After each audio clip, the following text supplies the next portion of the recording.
Thanks very much, Brian. Well, 'tis the season for itchy throats, runny noses, stomach bugs, eating too much, drinking too much. Oh, everything goes out the window. Phil, the pharmacist from Hauser's Healthcare, joins us now with some tips on staying healthy. So, we know, wash your hands, be careful. If you're not feeling well, don't go. Absolutely. There's still a lot of bugs out there. Certainly this season we've seen a lot of respiratory infections, but it's never too late to get your flu shot or your COVID shot, or even for those considering an RSV shot as well. Okay. But then there's the things that you don't tend to think about health-wise. You're eating at a different schedule. You're eating all kinds of different foods. If your medication is affected by what you eat, your medication is affected. Absolutely. There could be a lot of interactions, and certainly we see a big change in diet around this time of year. A lot of treats that we like to eat, a lot of favorites, but that also means a lot more sugar and possibly a lot less vegetables. And so there are interactions that can happen with your medications for sure. So I think of people that are on some diabetic medications. So for example, one in particular called Jardiance. If you have an increase in sugar in your diet, that will help excrete some of that sugar, but that could also lead to a urinary tract infection.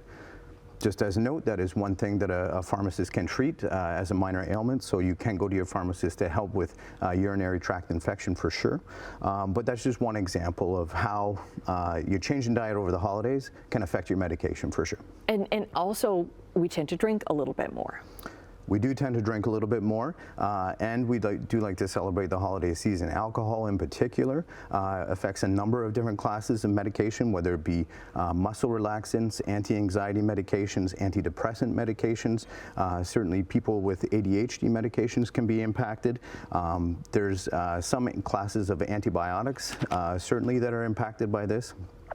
Even some innocuous things, that we consider heart medications that can control the rhythm of the heart, but also blood pressure. There are a lot of interactions out there, and if you're on some of these types of medications, we certainly encourage you to talk to your pharmacist about it before you consider indulging way too much, because there could be some impacts there. And you don't think about it.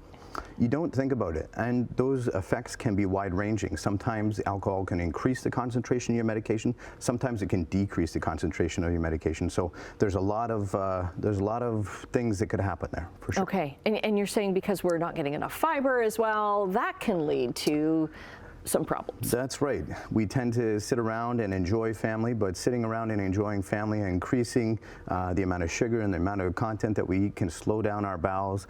Sometimes that leads to constipation, but sometimes that also leads to hemorrhoids. And another holiday hemorrhoids. Holiday hemorrhoids, absolutely. Certainly something that your pharmacist can help you with as well. Thanks, Brian. There you go. But certainly something that your pharmacist can help you with as well. Right, and you kind of want to chat with your pharmacist, especially if you're on, a whole regime of medication, and you really have to be careful because we want everybody to be happy and healthy over the holidays. So maybe talk to the pharmacist beforehand. Say, okay, I'm really going to go off the rails with eating these 2 days kind of thing. What can I do so that I feel better? Absolutely, and it's always good to check. Over the course of a year, our medication regimes have changed, and we don't always know if those interactions are still there, or maybe we've forgotten some of the advice that our pharmacist has given. So great to check in. Certainly there's a number of tips that I would offer anyways that way. Not all pharmacists keep holiday hours, so to double check on your pharmacy that way. I would recommend that everybody out there check their bottles to make sure that they've got refills. A lot of doctors' offices do close over the holidays as well, and we want to make sure that everybody's got their medications that way. So there's a lot of little things that certainly we don't think about, but are important to make sure that we have a safe and happy holidays for sure. Okay. Merry Christmas to you, Phil. Thanks very much. Merry Christmas to you, and certainly from all the people, all the team at Hauser's, we wish you guys a Merry Christmas and a safe and happy New Year. Thank you very much.